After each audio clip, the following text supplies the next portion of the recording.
que había un premio para un determinado guión y tal. Este hombre aporta su guión, se olvida un poco de aquello y al cabo de unos años, visitando Mérida, encuentra a un amigo suyo que tiene un cine y le dice: estoy rebobinando esta película, mira y tal. ¿Qué película es? Esta película se llama El Torito, me parece.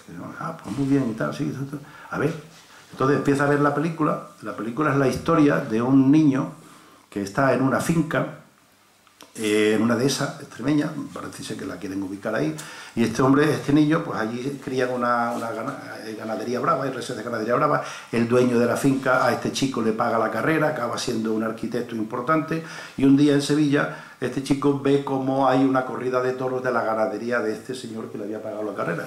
Este hombre asiste a esa corrida y se pone en primera fila, y tal, y cuando ve al toro, pues el toro hace una gran corrida, se conocen, se saludan, en fin, pues curiosamente esto, la familia Calderón Oriozabala lo sabe. Este hombre se dio cuenta de que este era su guión, este era el guión que él había presentado. Este guión lo había utilizado, como ellos no lo registraron en la sociedad de autores, lo había registrado Orson Welles, y Orson Welles había hecho una película. Esta familia Calderón Oriozabala quiso pleitear, le pidieron una fianza entonces de 600 y pico mil pesetas, o no sé qué, una barbaridad, y ahí quedó un poco el tema, yo lo supe. Y entonces yo lo he utilizado mucho, porque en determinado momento me regalaron ese libro, y en ese libro hay una página al final con un dibujo, que es este, no se va a ver muy bien y tal, pero imagínense ustedes que ya es un toro, y entonces este es un castillo, que evidentemente el castillo no tiene nada que ver con los castillos extremeños, y esto da a entender que es un alcornoque. Y si te fijas bien, en el alcornoque están colgados los tapones.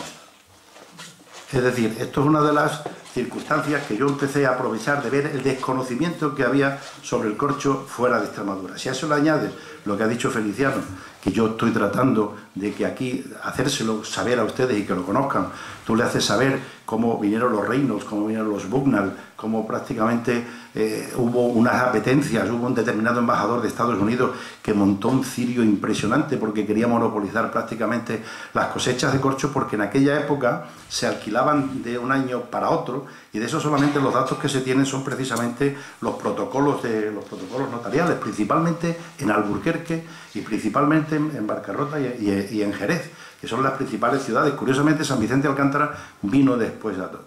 Bueno, pues yo todo esto es un poco lo que les voy tratando de explicar. Hay un capítulo que evidentemente yo no puedo saltarme San Vicente, y San Vicente lo hago destacando una cosa que a mí siempre me ha llamado la atención, que es la importancia de las mujeres en los negocios y en la vida social de San Vicente de Alcántara. No sé si es porque con mi mujer afortunadamente me salió muy bien o por qué, pero bueno, normalmente siempre he tenido idealizada a la mujer de San Vicente. Y luego hubo un momento que me explicaban que a la fábrica de mis padres la llamaban la fábrica de las viudas.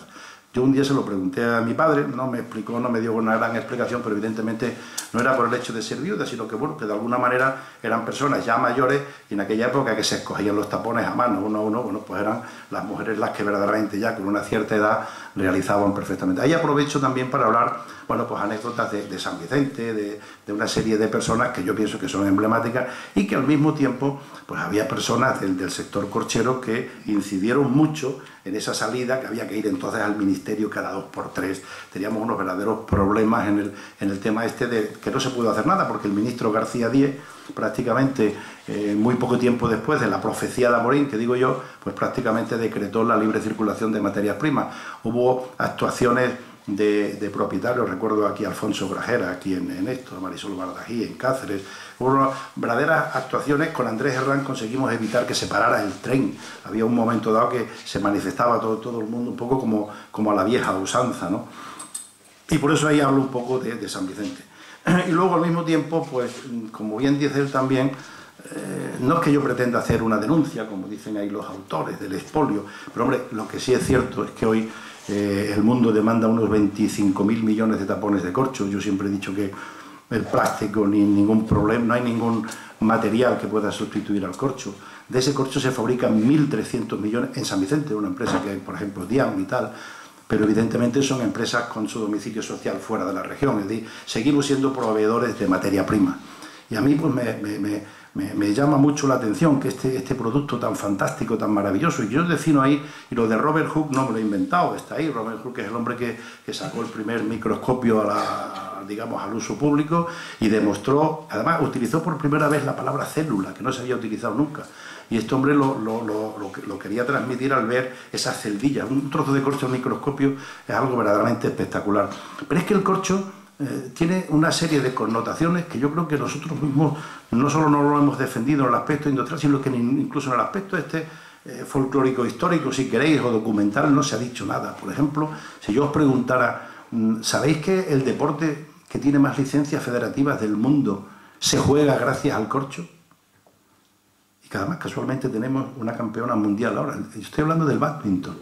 El bádminton es el deporte más extendido porque lógicamente se juega en Malasia, en India, en todos aquellos países de la zona asiática. Bueno, pues se juega con una pelota de corcho. Hay 3 empresas en Portugal que solo fabrican pelotas de bádminton.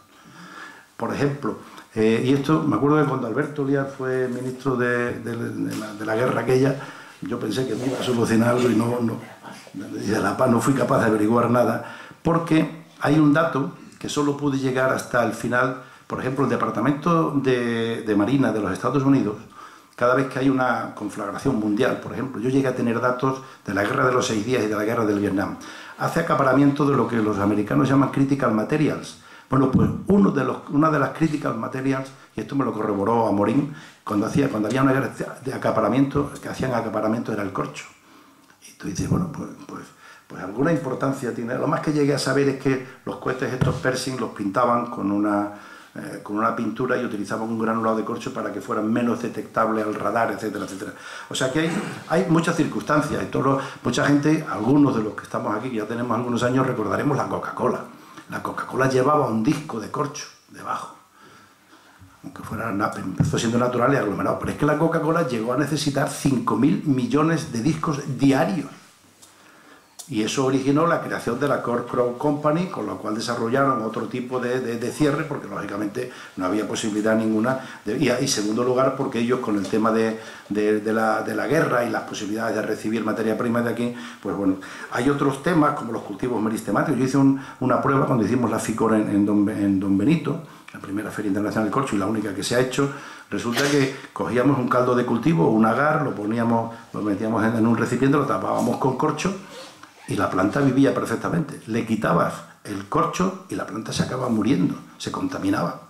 Y por esto digo que las excelencias del corcho me han llevado a mí a poder presumir tanto de algo que no tiene nadie. Y lo que ha dicho Feliciano es lo que más utilizan los enólogos que de verdad defienden el tapón de corcho como algo insustituible para un vino de categoría, un vino que se quiere guardar o que se quiere fiar.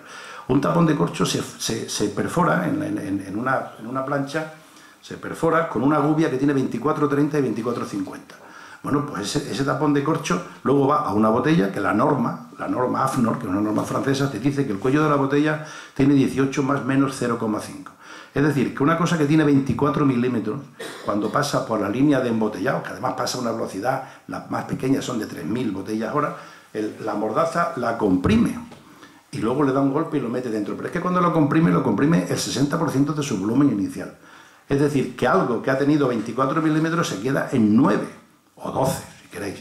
Lo introduce dentro y, claro, esa es la grandeza del corcho. Cuando entra dentro, se expande de tal manera que hace algo que ningún otro material podría hacer, porque sigue estando en sus buenas características. Y al mismo tiempo, luego los enólogos aplican las circunstancias, o sea, la frase esa tan conocida de ellos, que claro, es el único material que permite que una materia viva como es el vino tenga contacto con el exterior y tome lo que necesita, sabemos oxigenación, lo que sea, y al mismo tiempo es el único filtro más perfecto que impide que se oxide esa materia viva que es el vino. Es decir, yo cuando esto lo explico, yo he dado muchas charlas en muchos sitios, todo esto, sobre todo en la escuela de capacitación, de estos sitios, que me vino muy bien, porque llegó un momento que el problema no era que yo supiera de corcho, sino que es que estoy hablando con gente que no tenía ni idea de lo que es el corcho. El corcho ha sido algo que ni siquiera los extremeños hemos sabido presumir de ello, gracias a algunos investigadores, pero en unas líneas que no tienen ustedes idea de lo que se ha podido escribir por ahí. Hay un libro, el libro del vino, escrito por Leandro Ibar, cómo hacerlo, embotellarlo y tal. Este señor dice, antes de usarlo, hay un capítulo del corcho, aquí del tapón, Dice, antes de usarlo, no deben tenerse en agua caliente, ya que perderían su elasticidad. En cambio, deben tenerse en maceración en agua fría durante 12 horas y durante 1 hora en el vino con el que se llenará la botella. Imagínense ustedes si en línea de embotellado, en una bodega, tienen que hacer esto. Bueno, ahora viene otro señor y dice aquí, manual práctico de la enología moderna, cómo se hace un buen vino. Y aquí dice, los tapones de corcho deben ser de buena calidad, sin fisuras de superficie. Antes de emplearse, se reblandecerán manteniéndolos en agua hirviendo entre 5 y 10 minutos, enfriándolos luego en agua y empleándolos a continuación. O sea que hemos dicho antes que había que tener agua hirviendo, y aquí dice, pero es que ya lo que es verdaderamente sorprendente es que este señor que dice el libro del vino, cómo envejecerlo y tal, el autor es Leandro Ibar. Y el mismo señor este que dice que la enología moderna y tal es Leandro Ibar. Es decir, yo casos como estos me he encontrado verdaderamente en situaciones donde, bueno, pues claro, tú estás dándote cuenta que estás hablando con gente que no conoce nada de este sector del corcho. Que curiosamente aquí lo sabemos todo del corcho, aquí lo hemos hecho todo, menos saber venderlo, menos saber demostrar que son esas. Entonces, yo aquí me he inventado una historia, me tenéis que perdonar, he utilizado nombres de muchos de vosotros. Había alguien que me llamaba aquel día por teléfono, digo, pues este es el que aparece aquí o no aparece allí. Lo he hecho con todo el cariño del mundo, pienso que no creo que me demande nadie por esto. Yo, por otro lado, te garantizo que tengo el máster de corchología concedido por la Complutense de San Vicente perfectamente en vigencia, o sea que en ese sentido estoy totalmente... Y bueno, no quiero aburriros porque yo hablar de corcho pues toda la vida, pero de verdad que lo único que he pretendido es buscar unos personajes más o menos acertados en un momento, y lo único que buscaba era poder llegar a esa conclusión de que yo no tengo otra manera de que algunos, amigos o no amigos, os intereséis por el tema del corcho. Pues la única manera es escribir una novela. Y además, ¿cómo? Pues dándole un poquito de interés hasta que sepáis qué ocurre al final. Yo os voy a decir una cosa, porque de cara al final hay una novedad que me han comunicado la semana pasada de la Universidad de Navarra, que cuando leáis la novela, algún día cuando os explique la noticia, veréis que es curioso una idea que se predice aquí, y también ha dejado caer algo Feliciano, sobre nuevos usos del corcho, va a salir a la palestra dentro de breve, y aquí está un poco esbozado, porque era una idea que yo siempre tuve, pero no me podía imaginar que ahora ya prácticamente se está utilizando. El corcho está teniendo unas utilizaciones, el Grupo Amorín había hecho unas investigaciones, ahora lo último que sé es que se estaba utilizando para unas sillas de avión, para hacer un material compacto, para eliminar peso, lógicamente, porque el corcho, lógicamente, con su bondad en ese sentido. Pues, ya conocía yo algo, ha habido un portugués que en las últimas Olimpiadas ha conseguido medalla de oro con kayak, y atribuyen que el kayak estaba hecho con una fibra de carbono y con una aleación de corcho. Para mí el corcho ha sido mi vida, es lo que he hecho siempre, es lo que he conocido y me ha permitido, bueno, pues pasearme por medio mundo, quizás no por lo que yo sé, sino por la ignorancia de los demás. Lo que pretendo con esto es que, bueno, en esta región nuestra, de alguna manera, bueno, pues clarificar algo, ese panorama. Me consta que en Jerez, me consta que además hay gente que ha hecho una investigación bastante importante, que hay mucho por decir todavía, que habría que venderlo mejor, pero hoy por hoy, bueno, pues solamente hay situaciones como esta, como la mía, en la que por una circunstancia muy curiosa, como os he explicado, he llegado al tema de la novela. Si no, yo sigo escribiendo cosas y dando charlas sobre el tema del corcho, que siempre explico un poco lo mismo que os estoy comentando aquí, así que perdonad por la vehemencia y a vuestra disposición si queréis hacer una pregunta, y gracias por estar aquí.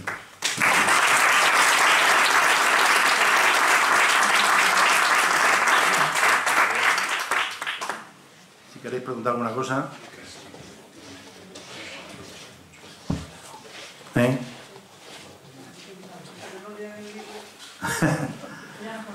En el libro, insisto que hay...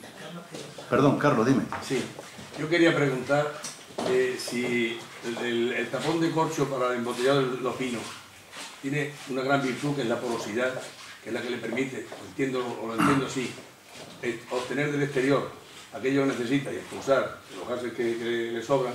¿Por qué se emplea tanto tapón plastificado en vinos que algunos tienen etiquetas de cierta calidad. Ya, pero no es cierto que se emplee tanto. Las estadísticas no son esas. O sea, no son... Las estadísticas te demuestran que no. Pero por otro lado, algunas personas que nos hemos hablado de este tema, y la pregunta es candente porque no es la primera vez que se piensa... lo que tú dices está ahí. Y entonces, si no fuera por eso, no habría corcho suficiente. Piensa que normalmente vas a ver muy pocos... Empieza por hacer una clasificación. Muy pocos vinos tintos utilizan tapón de plástico. Normalmente son vinos blancos, que son vinos de una rotación más rápida, son vinos de menos graduación y son vinos de un consumo, digamos, de hoy para mañana. Y evidentemente luego habrá ocurrido lo que ya ha sido la mejor demostración de que el tapón ese de plástico de color azul, amarillo y tal, no tiene salida. Ahora ha surgido el tapón Corona, el screw cap. Entonces el screw cap, que si tú viajas en avión, verás que cuando pides vino, pues hasta cierto punto, hasta por seguridad es lógico, te ponen una botellita pequeña de 3 octavos y normalmente pues lleva el screw cap. Son vinos embotellados, aunque sean tintos, son vinos embotellados prácticamente para el consumo y la rotación rápida del avión. No hay nada que pueda, en el aspecto organoléptico, en el aspecto tal, que pueda contribuir tanto al desarrollo de ese vino en botella como el corcho natural. Y te repito, por ejemplo, de lo que podemos decir que se ha hecho bien en Extremadura ha sido un plan de reforestación que se inició en el IPROCOR, y ya empiezan a aflorar cantidades que merece la pena, ya hay alcornoques en producción. Eso nos va a permitir un poco suplir el gran problema que hemos tenido. El problema del corcho es la sequía y lógicamente eso le está haciendo mucho daño y tal, pero luego por lo demás piensa que las sacas van un poco complementarias a esos vinos que todavía vamos necesitando. Otra cosa es que como los chinos ahora están haciendo vino, no sé cómo caracoles lo van a tapar, pero eso es cierto. Yo aprovecho también para decirte de que en el tema este de cifras y comentarios y la prensa, lo siento mucho, pero estamos viviendo un mundo donde todo es tan manipulado y tan malintencionado. Fijaros, el tema del cava. El tema del cava, yo he participado con un grupo de empresarios, el presidente Vara nos llamó, de esas empresas que estamos o bien vinculadas con Cataluña o participadas por catalanes y tal y cual, para hablar del tema del boicot a los productos catalanes. No existe ese boicot. En primer lugar, tú piensas de que Cataluña este año ha exportado 300 y pico millones de botellas de cava. En el mercado nacional pueden meter 2, 3, 5, no sé cuántos millones. Evidentemente va a meter mucho menos cava en Extremadura y en Valencia, precisamente, porque, oye, el extremeño, que estamos ya bastante cabreados con los catalanes y aguantándoles muchas barbaridades de algún empresario, concretamente hasta alguno del sector, pues yo, teniendo en cuenta el buen cava que se hace ahora mismo en Extremadura, yo voy a comprar cava, yo prefiero comprar un cava extremeño que un cava catalán. Es evidente que eso será una incidencia, pero claro, no nos engañemos, lo que se toma en Extremadura de cava es una mínima cantidad. El extremeño no tiene cultura del cava. Así como en Cataluña, en Francia, de otros países, en Alemania, nosotros vamos, mis socios que son belgas toman cava para desayunar, para cenar, a todas horas. En Extremadura es una celebración, es un momento concreto, es algo. No tenemos esa cultura del cava. Y sin embargo, cuando yo en este tema del boicot me han preguntado alguna cosa, he notado cómo me han manipulado totalmente lo que yo digo, porque no han puesto ese trozo donde yo digo, señores, lo que tiene un mérito grandísimo es lo que ha hecho el cava extremeño. El cava extremeño en el año 2015-16 no llegaba a 2 millones de botellas de cava, y está en 7 millones de botellas. Y esos 7 millones de botellas no nos los hemos bebido los extremeños. Esos 7 millones de botellas han ido a ese mercado que han abierto los extremeños. Pues en vez de presumir de nuestro cava, parece que lo que nos preocupa es el boicot que le hemos hecho a los cavas catalanes. Con otra circunstancia, que como determinadas cifras a la gente que no tiene ni idea no las da, y a mí eso es lo que me molesta más, no dicen otra verdad. Si Cataluña está haciendo 430 o 450 millones el otro día conozco a Bonet, ha hecho unas declaraciones, el presidente y hablaba de que ha subido un 6% con arreglo el año anterior. Pues han embotellado 400 millones, ¿de acuerdo? Pero usted sabe que en Cataluña hay 2.000 toneladas de corcho, y en Extremadura hay 25.000 y en Andalucía hay 46.000. Por lo tanto, que vendan todo el cava que quieran los catalanes, que lo vendan donde les dé la gana, porque a fin de cuentas están utilizando nuestro corcho. Lo que pasa es que eso hay que decirlo, hay que decir que el corcho que utiliza el cava catalán, ahora mismo todas las empresas catalanas prácticamente están utilizando el corcho, porque además las 3 fábricas que hay allí, unas son del Grupo Amorín y otras son del Grupo Diam. Pero es que decimos solamente la parte, no, es que el cava en Extremadura no utiliza, ahora le hacemos el boicot al cava catalán, el boicot al cava no, pero sí es importante que nuestro corcho está tapando casi el 50% de lo que se embotella en Cataluña. Algo más. Un día es un día. Yo pienso que en Extremadura debe haber tantas materias primas como está el tema del tomate, está el tema del aceite, hay 1000 cosas, ¿no? Pero lo del corcho verdaderamente es emblemático. Dinos algo malo. Algo malo del corcho. Que lo hay. Que lo hay. Lo malo del corcho, yo te diría que aplicado al mundo del vino, la investigación no lo detecta casi, Paco, porque en realidad se va buscando el corcho de alta gama, el corcho de calidad. Tú sabes lo que significó el famoso TCA. Es decir, que durante mucho tiempo se ha estado acusando al corcho de que producía el sabor, el famoso goût de bouchon que decían los franceses, el TCA, el tricloroanisol.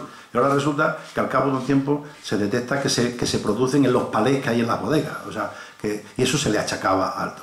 Ahora, que ya este tipo de granulado que se hace ahora, se hace exento de TCA, bueno, al corcho se le ha dado una bendición. ¿Cuál es el problema? El problema del corcho para mí es otro. Y yo creo que, yo sé que tú vas por otro lado, pero bueno, los investigadores y la gente de la universidad y tal. Pero el problema del corcho es que de cada 100 kilos de corcho, en realidad, para fabricar un producto de alta gama o de alguna cosa, solo se utiliza el 30%. Ese sí que es un problema. Es un problema porque el corcho de calidad, con esta sequía y con estas circunstancias atmosféricas que estamos teniendo últimamente, empieza a ser problemático. Porque ahora va a llegar un momento que Chateau Lafite o Chateau Margaux va a decir, bueno, yo pago lo que sea por un corcho, y entonces, bueno, pues el Rioja de nuestra vida o el Ribera del Duero no va a poder embotellar. De hecho, ya ocurre, ya hay determinadas bodegas que pagar un tapón de corcho de alta gama es importante. Hubo una época que le hacía mucho daño al corcho la humedad, precisamente. Y luego hubo yo cuando se hizo este control de calidad, que yo defiendo que se hizo en San Vicente de Alcántara, gracias a los aparatos que tenía Industrias del Corcho, sobre todo las pruebas de compresión y tal, pasaba una cosa muy curiosa. El tapón de corcho, cuanto más bueno era, más problemas creaba. O sea, había que tener mucho cuidado con la humedad, porque el tapón llegaba a un momento que se plegaba. O sea, era como una esponja. Tú lo metías dentro y tal, claro, aquello acababa provocando una fuga. O sea, lo ideal es que se comprima por su conducto natural con una humedad que normalmente se calcula que no baje del 6 al 17%. Había un aparatito que se medía así. Yo me acuerdo de todas esas primeras prácticas que se hicieron. Yo no le veo ningún enemigo al tema del corcho. Yo he participado incluso en una cata. Si comes un trozo de corcho, verás que no sabe a nada, que es una cosa que te la puedes comer tranquilamente. O sea, es que lo tiene todo. Es que yo no le encuentro ningún defecto al corcho. Sí. Y luego te voy a explicar, y concretamente estuvimos aquí con Zacarías de Prado dando una charla en la Escuela Guadalupe, parece que era, que estaba Fernando Cid de Rivera entonces de director ahí, y me acuerdo que ya nos íbamos como ahora, y entonces sale un niño de allí del final y dice, oiga, el corcho, quiero hacer una pregunta, pues mira, la pregunta, sin problema, oiga, ¿el corcho es biodegradable? Claro, nos quedamos. Y yo le decía a Zacarías, tú de esto, no, tú, ahí, hasta que... Y Zacarías, que era un tío con una mente especialísima y una persona fuera de serie, entonces dicen, pues mira, te voy a dar una explicación que la vas a entender perfectamente. Dice, para no entrar en temas científicos, él no sabía nada de temas científicos, ¿no? Dice, pero tú vas por una finca de corcho, por una de esas, tú le das una patada a una rama pequeñita, una rama de bornizo, de tal y cual, dice, fíjate en la rama. Dice, fíjate y verás como la madera se ha podrido y en cambio el corcho no. Y a mí me convenció esa explicación, porque yo eso lo he comprobado. Yo he visto que el corcho es muy difícil que se pudra, tiene que estar en unas condiciones verdaderamente extrañas, ¿no? En fin, perdonad, pero viva el corcho. Nada más y muchísimas gracias.